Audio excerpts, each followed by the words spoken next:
Is there a letter that you couldn't deliver when you were young? Do you believe you can shake it for the rest of your life? Today, an old letter. The regret left in an old man's heart. The story of a little miracle that blooms in it. On a winter evening, a secluded country village, Kim Byung-soo, an 80-year-old man, was cleaning the attic. I found a small wooden box full of dust, some old pictures in the box, and there was an envelope of yellow letters, clear letters in front of the envelope. To Eunju. The soldier's hand trembled. The name is.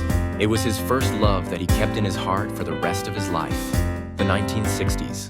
Byung-soo works in a small factory on the outskirts of Seoul.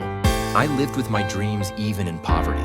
Next to him was Eunju, the woman who always walked with him. She loved books. He often handed over his poems to the soldier and spoke. Let's go to the beach and read a poem together someday. However, the reality was harsh. Byung-soo had to make money. Eunju had to leave for another city due to opposition from her family. That night, Byung-soo wrote a letter with heart. I will wait for you for the rest of my life. However, the letter was not sent. Time has gone by in my pocket. Byung-soo got married and raised his children. It was a normal life on the outside. In the corner of my mind was always undelivered letters. The secret I couldn't tell my wife. Regret that one could not tell one's children. Every night when you pour a glass, he murmured to himself, Eunju, I'm sorry. Time goes by. Byung-soo's grandchild, Jimin, went to college. One day, Jimin was in the attic. I came across the letter. Grandpa, what's this? The soldier was embarrassed and grabbed the letter as if it had been taken away. But I couldn't avoid Jimin's eyes.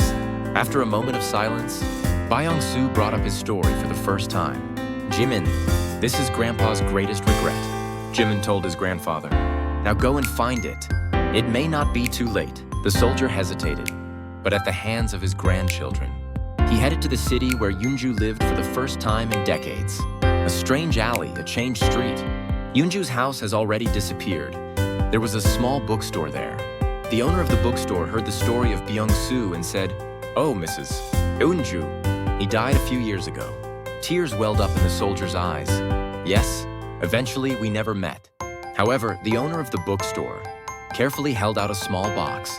Grandmother Eunju left it to me before she passed away. If someone finds Kim Byung-soo, he asked me to deliver it. There was a book of poetry and a letter in the box. Byung-soo, I've been waiting for your letter all my life. I opened the mailbox every day to see if it would arrive someday. The letter didn't come to an end, but I knew how you felt. Please don't regret it. I hope you will be happy with your loving family until the end. Eunju, the soldier hugged the letter to his chest and sobbed. On the way back home, Byung-soo said to his grandchild Jimin, I didn't know a letter was this heavy. Love must be spoken, and heart must be conveyed. If you don't, it remains a lifelong regret. Jimin nodded and whispered, Grandpa, I won't forget either.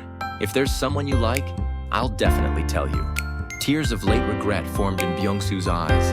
There was also a small relief in the tears, because his regrets were a lesson in his grandchild's life.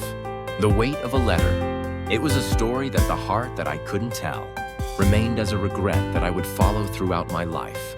We often believe that we have enough time. However, things you can't say end up being late. If you love, tell me now. If you appreciate it, tell me now. A letter, a word. Change someone's life. You can prevent another regret.